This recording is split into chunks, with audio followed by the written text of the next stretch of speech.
Hello, my name is Yusef Abdi. I am the Senior Director of Refugee Services for Lutheran Social Service of Minnesota. I oversee our refugee resettlement program statewide, and is basically we work with newly arrived refugee families that are coming to the state of Minnesota.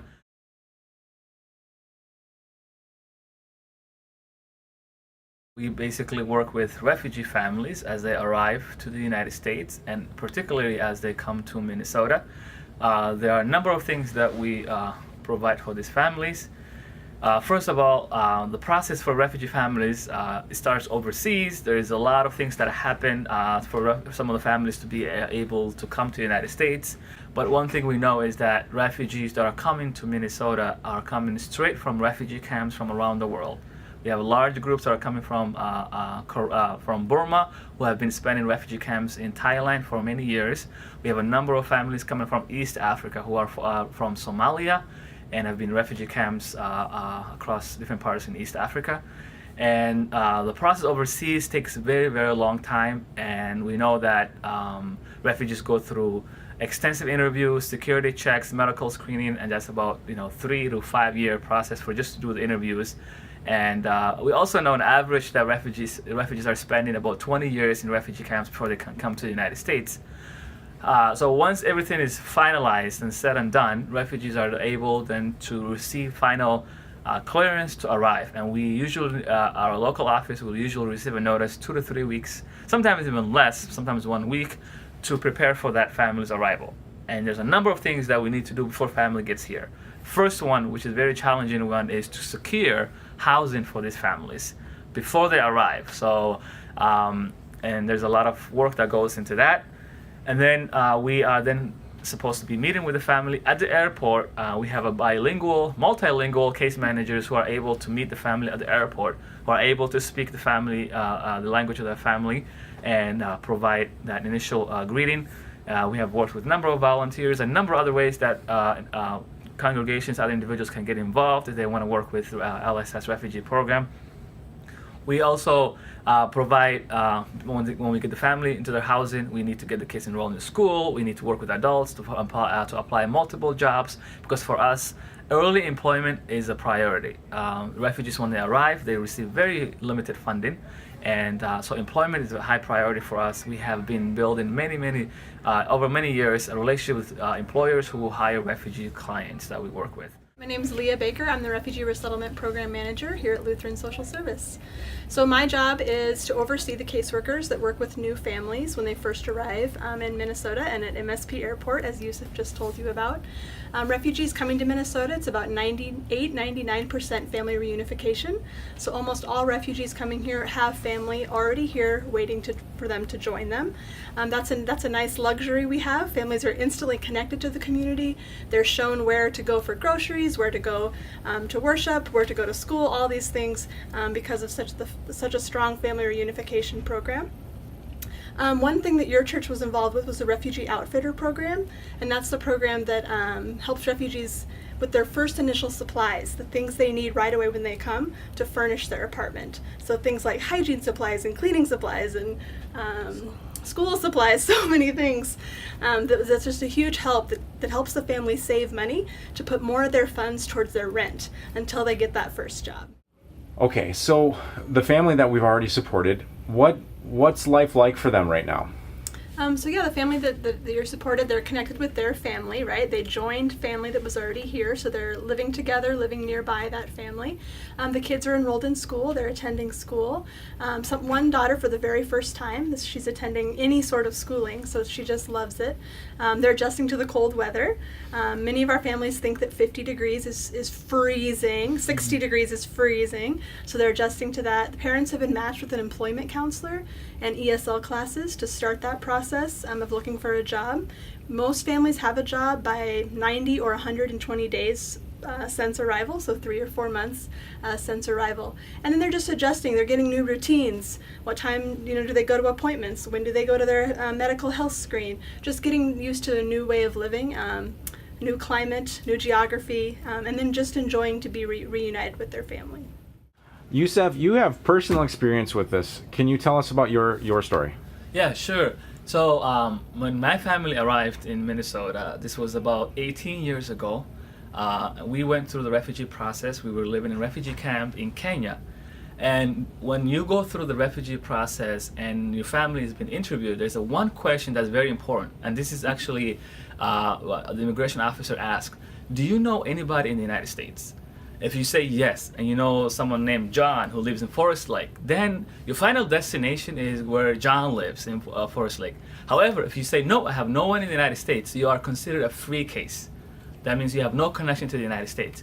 So my family, when we were coming to the United States, we didn't have no one.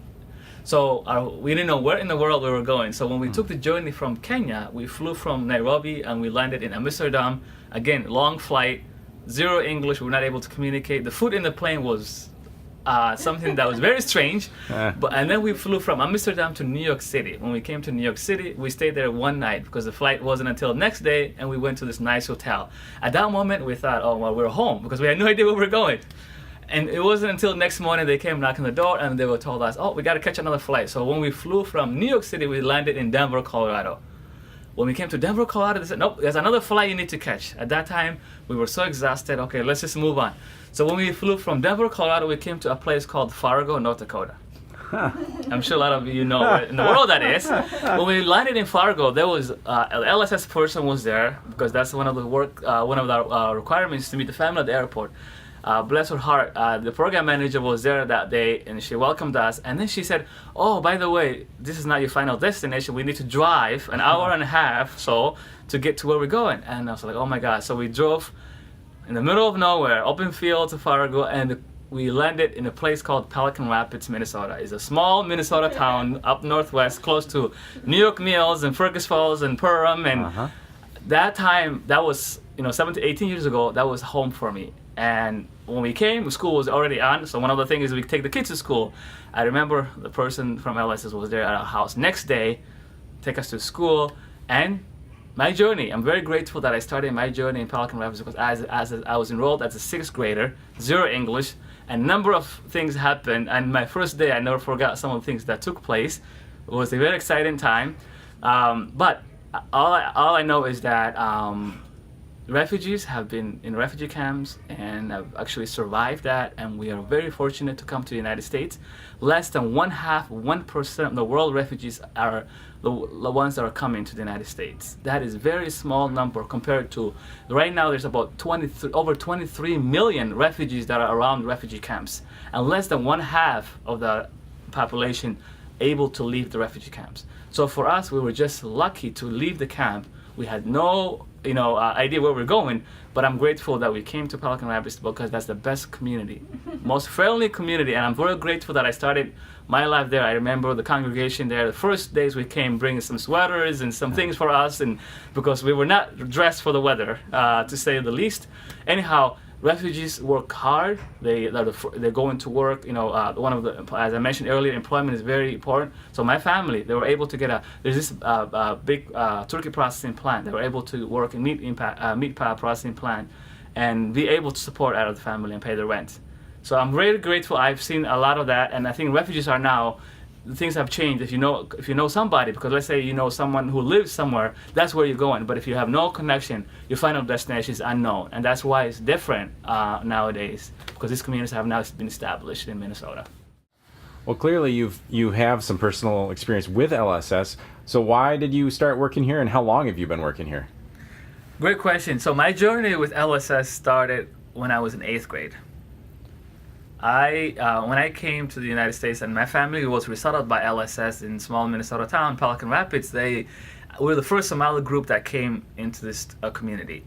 When I was in 8th grade, there were more families arriving, and Pelican Rapids, there's not a lot of stuff to do. Small town, 2 stoplights in the middle of nowhere, and I had time in my hands, and there were families who needed translation support. So I went to the office and I said, I want to volunteer. I want to be a volunteer interpreter for the office, and I was able to do that. So I'm very grateful I was able to come on board and to help with my English capacity at that time. And my journey then, I just stayed on with LSS since 8th grade. However, this is how it took place. I was able to volunteer through high school. When I graduated from high school, I went to North Dakota State. I went to Go Bison. I didn't know if anybody. So I went to Fargo and I graduated from North Dakota State. And interestingly, right before my graduation year in NDSU, the program manager in Minneapolis for the Immigration Legal Services was going back to law school. And I had my immigration or Department of Homeland Security certification to practice immigration law while I was actually working and volunteering at LSS. I was able to obtain that. And because of that, I was offered to move and to come to the Minneapolis office to lead our Immigration Legal Services Department. And work is very personal to me. I had a passion for this job and to support families because I remember coming to this country as a refugee and going through that adjustment, and I felt that I was able to now take that leadership role and still with LSS, and I'm very grateful that now we're working with these different families because I know how it feels to come to this country and be able to get that proper support, someone who understands that process.